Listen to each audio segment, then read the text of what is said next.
First tonight, the so-called vaccine passports, proof that you've been vaccinated against COVID-19. You may hear more about them from Fort Wayne City Council soon. Jeff Newmeyer tells us about one city councilman's new proposal. Jeff. Yeah, Brian, we reached out to 4th District Republican City Councilman Jason Arp for comment on his new ordinance, but we haven't gotten a response so far.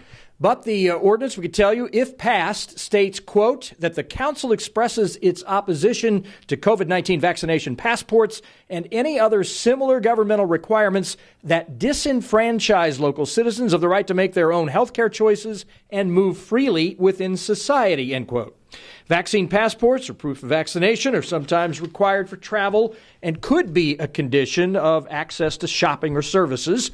ARP's ordinance that takes such requirements to task is non-binding and might be seen as more symbolic than anything. He suggests in his ordinance that widespread availability and usage of COVID vaccines is already getting us close to herd immunity. Again, that's his characterization. And he makes the argument that COVID-19 vaccination passports will create, quote, a two-tiered society where some people will have rights and others will lose their freedom by not having the same access to services, experience, and locations. We talked to City Council member Tom Freistroffer, who also opposes vaccine passports. Sharon Tucker, a Democrat on council, is uncomfortable with what ARP is doing here. You'll hear from them and folks on the street for and against.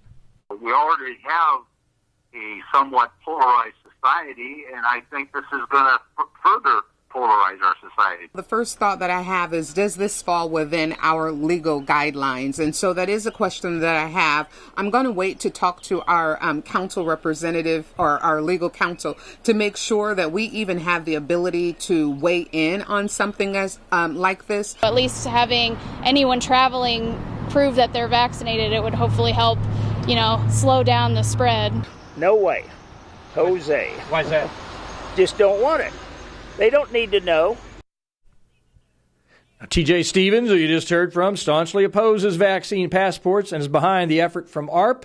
ARP's ordinance is set to be formally introduced to council tomorrow night. We understand some people who are behind his ARP's move, to plan to show up there, but there is no discussion on the measure tomorrow. Instead, that's supposed to take place Tuesday, June 15th, with a preliminary vote by council to follow the same night. Brian, back to you. Well, we know the state of Indiana already banned state and local authorities from issuing those COVID-19 passports. It's not clear, I don't think, if anyone else is proposing such a document right now, but we'll see what happens, Jeff. Thank you for that.